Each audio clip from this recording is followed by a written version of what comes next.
So வணக்கம் ஸ்பாட்டா. இன்னைக்கு Tata IPL 2026ஓட first match எஸ்ஆர்ஹெச்சுக்கும் ஆர்சிபிக்கும் நடந்திருக்கு. ஆர்சிபி போட்டு பொழந்துட்டாங்க எஸ்ஆர்ஹெச்சை. ஸோ அதை பற்றி அவங்களோட கமெண்ட் சொல்றதுக்காக என்கிட்ட நட்டு டாக்ஸை சேர்ந்த நட்ராஜ் இருக்காரு. அதே மாதிரி உங்களுக்கு எல்லாம் தெரிஞ்ச ஆளு, இவருக்கு இன்ட்ரோடக்ஷன் தேவையில்லைன்னு நினைக்கிறேன். So Balaji. So Bala, first நான் வந்து பாலாட்ட ஸ்டார்ட் பண்றேன். ஸோ பாலா, நீங்க மேட்ச் பாத்தீங்களா? எப்படி இருந்துச்சு? ஜஸ்டே பார்த்தாலும் தெரியுது உங்களுக்கு வந்து 32 பல்லும் இப்போ சிரிப்பீங்க கண்டிப்பா. ஸோ வந்து எப்படி இருந்துச்சு மேட்ச்? இல்ல, எங்க ஸ்டாப் பண்ணாங்களோ அங்கேயே கண்டினியூ பண்ணியிருக்காங்க. ஸோ அன்ஸ்டாப்பபிள்ங்கிறது வேர்ட்ஸ் மட்டும் இல்ல, ப்ரூவும் பண்ணியிருக்காங்கன்றது தான் என்னோட opinion. And it's going to continue, it's not going to stop. So 1 is going to become 2, 3, 4, 5 whatever number you can count. So அதான். So advantage. நட்டு, நீங்க சொல்லுங்க, என்ன இருந்துச்சு? எஸ்ஆர்ஹெச் என்ன பண்ணிருக்கலாம்? பிகாஸ் ஒரு பெரிய ஆன்டிசிபேட் இருந்துச்சு மேட்ச் முன்னாடி. நீங்க பாத்தீங்கன்னா தெரியும், Head loves to play against ஆர்சிபின்னு சொல்லியிருந்தாங்க. எஸ்ஆர்ஹெச் கண்டிப்பா வந்து 300 நாங்கள் இந்த சீசன்ல அடிப்போம்னு சொல்லியிருந்தாங்க. அதே மாதிரி பேட்டர்ஸும் இருந்திருந்தாங்க, உங்களுக்கு நல்லா தெரியும். 300 அடிப்போம் எதிர்பார்த்தாங்க. ஏன்னா போன வாட்டி அதிக ரன் அடிச்சதே இந்த சின்னசாமி ஸ்டேடியத்துல தான் 285 அடிச்சிருந்தாங்க, உங்களுக்கு தெரியும். ஸோ இங்க அடிக்கலாம், வேற எங்கேயுமே அடிக்க முடியாங்கிற மாதிரி கிரவுண்ட் தான் சின்னசாமி. ஸோ அவங்க என்ன பண்ணிருக்கலாம், பெட்டரா பண்ணிருக்கலாம்னு நினைக்கிறீங்க? இல்ல, அவங்க லாஸ்ட் 2 சீசனாவே எங்க ஸ்ட்ராட்டஜி என்னன்னா, பேட்டிங்ல வந்து டிராவிஸ் ஹெட்டும் அபிஷேக் சர்மாவும் அடிப்பாங்க. அது எவ்வளவு அடிச்சாலும் நாங்க வந்து பவுலிங்ல சமாளிச்சு போன்ற மாதிரி ட்ரை பண்றாங்க. பட் இந்த வருஷம் அவங்களுக்கு பேட் கமின்ஸும் இப்ப இல்ல. ஸோ இன்ஜுரினால அவர் வெளியே இருக்காரு. இஷான் கிஷன் தான் கேப்டன்சி பண்றாரு. அப்படி பார்க்கும்போதே அவங்க பவுலிங்ல ரொம்ப வீக்கா இருக்காங்க. அந்த மாதிரி இருக்கும்போது ஜஸ்ட் 203 அப்படிங்கிற ஒரு ஸ்கோர் வந்து ஆர்சிபிக்கு பத்தாது. ஏன்னா ஆர்சிபி பாலாபுரம் சொன்ன மாதிரி ஒரு கான்பிடன்ஸோட உள்ள வராங்க, டிஃபெண்டிங் சாம்பியன்ஸ் அப்படின்ற ஒரு பட்டத்தோட. இது இத்தனை வருஷத்துல அது இல்ல. ஸோ அந்த மாதிரி இருக்கும்போது அவங்களுக்கு அந்த ஒரு கான்பிடன்ஸ் லெவலா இருக்கட்டும், இல்ல சேசிங்னு வந்துட்டா ஆர்சிபிஐ கேட்க வேணும், சேஸ் மாஸ்டரே அங்கதான் இருக்காரு. ஸோ அந்த மாதிரி இருக்கும்போது ஒரு எனர்ஜெட்டிக்கான கிரௌடுக்கு முன்னாடி நீங்க 203, 204 அப்படின்ற ஒரு ஸ்கோரை கொடுத்தீங்கன்னா, இப்ப இருக்கிற சிச்சுவேஷன்ல T20ல அது சும்மா சாம்பிளா இருக்கிற ஒரு விஷயம். இப்பெல்லாம் 280, 260 சேஸ் பண்ணி அசால்ட்டா வந்துடுறாங்க. நம்ம அதை ஐபிஎல்லே பார்த்துருக்கோம். ஸோ அந்த மாதிரி இருக்கும்போது இது மேபி அவங்களோட ஸ்ட்ராட்டஜில ரீஒர்க் பண்ணணும். அவங்க பேட் கமின்ஸை எப்படியாச்சும் ரீஹேப் பண்ணி உள்ள கொண்டு வந்து அந்த பவுலிங்கை கொஞ்சம் ஸ்ட்ரென்தன் பண்ணா நெக்ஸ்ட் மேட்சஸ்ல ட்ரை பண்ணலாம். அதாவது Jacob Duffy is making his debut for RCB and also IPL first match ஆறான்னு நினைக்கிறேன். How impressed he is. இல்ல, டிகே இதெல்லாம் பிஹைண்ட் வந்து டிகே. ஸோ லாஸ்ட் சீசன்ல டிகே எவ்வளோ வந்து ஒர்க் பண்ணிருக்காருங்கிறது you can continue seeing it. Last இயரோட ரிசல்ட் மட்டும் இல்ல, இந்த வருஷமும் இஃப் யூ சி இவர் எடுக்கிறதா இருக்கட்டும், and he has taken lots of players and then you can see lot more players who are going to make a big impact in RCB camp. And it's like India team now. RCB, you can see the batting lineup, it goes up to Krunal Pandya, and then even Bhuvneshwar Kumar can bat. So the batting depth is so long. It's coming back to your question on his debut. It's a very good debut for him, and he is capable. So kandipa இன்னும் more wickets we can expect. So Natraj, நான் உங்கள்கிட்ட கேட்குறேன், இப்போ dubbing வந்து பார்த்தா is replacing ஆசில்வுட். ஆசில்வுடோட impact வந்து ஆசில் காடுங்கிற ஆசில்வுட வந்து இந்த அளவு ஆஸ்திரேலியாவில் கூட ஐப் கொடுத்துருக்க மாட்டாங்க.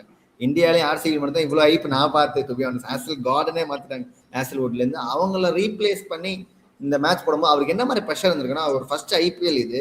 அது போக அவர் வந்து ஃபர்ஸ்ட் 10 ஓவர்ஸ்ல அவர் ஸ்பெல் ஃபுல்லாக முடிச்சிட்டார். ஸ்பெல் ஃபுல்லாக 4 ஓவர் போட்டு முடிச்சிருந்தாரு ஒரு 10 ஓவர்ஸ்க்குள்ள. அதெல்லாம் வந்து நான் இது வரைக்கும் வந்து ஒரு T20 இதுல வந்து ஃபாஸ்ட் பவுலர் வந்து ஃபர்ஸ்ட் 10 ஓவர் 4 ஓவர் அவங்க ஸ்பெல் முடிச்சு நான் பார்த்ததே கிடையாது. ஸோ என்ன ஸ்ட்ராட்டஜி மாதிரி ரெஜெக்ட் பண்ணி தான் கொண்டு வந்தாரு. என்ன புதுசா இருந்துச்சு இது வந்து என்னன்னா வந்து they are playing like they are defending champion, they are defending champion that play. But உங்களுக்கு தெரியல, we know நம்ம time and time Mumbai Indians, Chennai super Kings இப்படி ஆடி நாங்க பார்த்துருக்கோம். ஆர்சிபி இந்த மாதிரி வந்து கொடுத்து வரும்போது அவங்க என்ன ஸ்ட்ராட்டஜி மாத்திருக்காங்க? பட்டிதார் கேப்டன்சி எப்படி இருந்துச்சுன்னு நினைக்கிறீங்க? ஆக்சுவலா 7 ஓவர்ஸ்ல முடிச்சுட்டு அவர் இம்பாக்ட் பிளேயரா மாத்திட்டாங்க. தேவ்தத் படிக்கல் உள்ள வந்துட்டாரு. ஸோ தோனி வந்து நிறைய வாட்டி இது பண்ணுவாரு. இப்ப தீபக் சார் நல்லா ஸ்விங் ஆச்சு, நல்லா அந்த ஒரு ரிதம்ல இருந்தாருன்னா அவருக்கு பவர் பிளேலயே ஓவரை முடிச்சு இப்ப ஃபீல்டிங் பண்ணுப்பா போதும் அப்படின்ற மாதிரி அமைச்சிருவாரு. ஸோ அந்த மாதிரி ஒரு ஸ்ட்ராட்டஜி தான் யூஸ் பண்ணி, ஏன்னா படிக்கல் நல்ல ஃபீல்டரும் கூட ஜேக்கப் டஃபியை கம்பேர் பண்ணா. ஸோ அந்த ஒரு ஸ்ட்ராட்டஜியும் அவங்க அந்த இடத்துல யூஸ் பண்ணாங்க. ஸோ நீங்க ஜேக்கப் டஃபியை பத்தி கேட்டீங்க. இந்த மேட்ச் ஆரம்பிக்கிறதுக்கு முன்னாடி எக்ஸ்பர்ட்ஸ் நிறைய பேர் பேசினாங்க, ஜேக்கப் டஃபி வந்து வேர்ல்ட் கப்லயும் நல்லா பண்ணல, ஏன்னா இந்தியன் பிக்சர்ஸ்ல அவர் வந்து நிறைய யூடியூப் பாப்புலர் யூடியூப் சேனல் சீக்கி இருக்கட்டும் எல்லாருமே வந்து Jacob Duffy is not fit for Indian condition சொன்னாங்க. இந்தியன் கண்டிஷன் பாலே போட மாட்டான்னு சொன்னாங்க. ஆனா அவர் தான் இப்ப மேட்ச்லயே பெஸ்ட் ஸ்பெல் போட்டிருக்காரு. சோ இதுதான் perform against all the odds. அதெல்லாம் முடிஞ்சு போச்சு.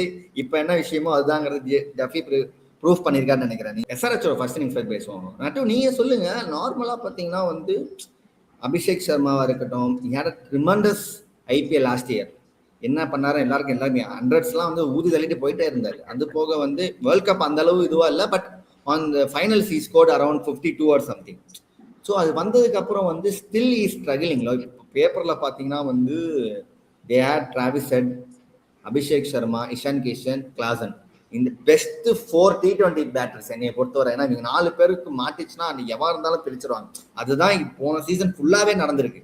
இந்த 4 பேருக்கு யாராவது ஹிட் ஆயிடும், அவங்க ஸ்கோர்ஸ் அவ்வளவு தூரம் தடுத்துட்டு போயிடுவாங்க. பட் பேட்டிங் பத்தி சொல்லுங்க. Ishan Kishan how impressive he was. இல்ல இந்த கான்பிடன்ஸ் அப்படின்ற வார்த்தையை நான் மறுபடியும் கொண்டு வரேன். ஏன்னா அவரோட டொமஸ்டிக் சீசன் செமையா இருந்ததுனால தான் அவருக்கு இந்தியன் டீம்ல ஒரு சான்ஸ் கிடைச்சிது. ஸோ இங்கேயும் வந்து அந்த டொமஸ்டிக் சீசன்ல அவர் பண்ண கேப்டன்சினால இங்க ஒரு கேப்டன்சி சான்ஸும் கிடைச்சிருக்கு. ஸோ இதுலயும் ப்ரூவ் பண்ணும் அப்படின்ற ஒரு ஏர்ஜ் இருக்கு. ஸோ அதனால பேட்டிங்ல அவர் மட்டும் தனியாலா 80 அடிச்சார். எனக்கு தெரிஞ்சு அவர் அடிச்ச 80 தான் அந்த 200 கொண்டு போச்சு. இல்லைன்னா எஸ்ஆர்எஸ் முன்னாடியே கவுந்திருக்கும். ஸோ இந்த மாதிரி இருக்கும்போது அவருக்கு அவரோட ரோல் தெரியுது. என்னோட ரோல் இதான், நான் வந்து டீமுக்காக அடிச்சு ஆடணும் அப்படின்ற மாதிரி. ஸோ நீங்க சொன்னீங்க அந்த Travis Head, Abhishek Sharma, Ishan Kishan, Henry Klaasen சொல்லிட்டு. ஸோ அவங்க 4 பேர் தான் இருக்காங்களே, அதை தாண்டி அவங்களுக்கு அடிக்கிறதுக்கு யாருமே கிடையாது. எப்படி எல்எஸ்டியில ஒரு 4 பேர் இருக்காங்களோ அந்த மாதிரி இங்கே ஒரு 4 பேர், அவ்வளவுதான். இவங்க என்ன ஒரு தப்பு பண்ணிட்டாங்கன்னா, இன்னைக்கு விக்கெட்ஸ் டக்குன்னு விழும்போது மேபி லியம் லிவிங்ஸ்டனை உள்ள கொண்டு வந்திருக்கலாம். லியம் லிவிங்ஸ்டன் ஒருத்தர் உட்காந்துட்டு இருக்காரு, இம்பாக்ட் பிளேயர்ல அவரை கொண்டு வரலாம்.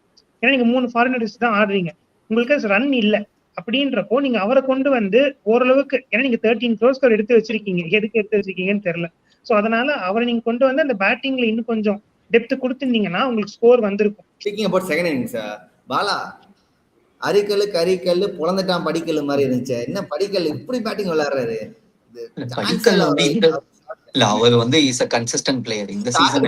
அது பாத்தீங்களா ஒரு ஃபிளிக் அடிச்சு எங்கயோ 6 போச்சு பாத்தீங்களா இல்லையா? இல்ல அதான். So Padikkal is it's not the first season for him to hit like this. The only thing if not அவர் படிக்கல் வந்து ஆர்சிபி மட்டும் தான் அடிக்கிறாரு. அவர் வேற டீம்ல எடுத்தாங்க. அது இல்ல சோ அவர் வந்து இந்த ரோல் இந்த பிளேஸ்ல கரெக்டா சூட் ஆகுது. And he has been performing well for RCB for quite some time. And only thing என்னன்னா நீங்க வந்து அவர் இந்தியா டீம்ல சான்ஸ் கிடைக்கல அவ்வளவுதானே தவிர, மத்தபடி நீங்க இயர்லி ஒன்ஸ் அவரை பாக்குறீங்க, அதனால உங்களுக்கு புதுசா இருக்கு. மத்தபடி if you see his domestic season also he is performing very well even in domestic. So அவரோட performance வந்து it is not something new. We are watching it for the first time in TV-ங்கறனால it looks like that. Other than that, if you are following him continuously பாத்தீங்கன்னா even in domestic he plays very well. விஜயசாரையில but இருந்தாலும் என்னை பத்தி பேசுங்கன்னு சொல்றது யாருன்னா king கோலி தான். அவர் கடைசியா இந்த விளையாண்ட T20 வந்து போன வருஷம் ஐபிஎல் ஃபைனல்ஸ், சரிங்களா? அதுக்கப்புறம் வந்து கிங் வந்து விளையாடவே கிடையாது T20. ஓடியே அவர் வந்து எப்பயுமே எப்படி ஆடுவார் என்னன்னு தெரியும். பட் ஸ்டில் ரிட்டையர்மெண்ட்டை திருப்பி வாங்கிக்க சொல்லிருக்கலாம். பட் இருந்தாலும் வந்து நம்ம கப் அடிச்சிட்டோம். So that we had enough players for T20. But Kohli again is ப்ரூவிங்ல why is greatனு. கண்டிப்பா அது அவரோட பேட்டிங் அவர் ப்ரூவ் பண்ணிட்டே இருக்கணும். நான் வந்து எந்த வகையிலயும் ஒரு யாருக்கும் குறைஞ்சி போயிடல அப்படின்றத காட்டுறதுக்காகவே விளையாடுவாரு. அதே மாதிரி டீமை ஜெயிக்க வைக்கணும். ஆர்சிபின்னு வந்துட்டு அவருக்கு ஸ்பெஷல் எமோஷன் மாதிரி தான். அதனால ஆர்சிபி ஜெயிக்க வைக்கணும், சேசிங்ல நான் தான் கிங்ன்றதை காட்டணும் அப்படிங்கிறதுக்காகவே விளையாடுவாரு. அதுதான் இன்னைக்கும் காமிச்சாரு. 181 ஸ்ட்ரைக் ரேட்ல ஆடி இருக்காரு. It is something which we are used to. And இன்னைக்கு மேட்சுக்கு முன்னாடி நிறைய பேர் சொன்னாங்க இந்த வருஷம் ஆரஞ்சு கேப்ல கோலி இருப்பாரு அப்படின்ற மாதிரி. சோ அதுலயே எல்லாரும் நமக்கு தெரிய வருது. ஏன்னா அவர் என்னதான் ரிட்டையர் இருந்தாலும் அவர் இன்னும் அந்த ரன் கெட்டர்ல இருப்பாருன்னு எல்லாரும் அசியூம் பண்றாங்க. சோ அதான் அவர் கண்டிப்பா ப்ரூவ் பண்ணுவாரு.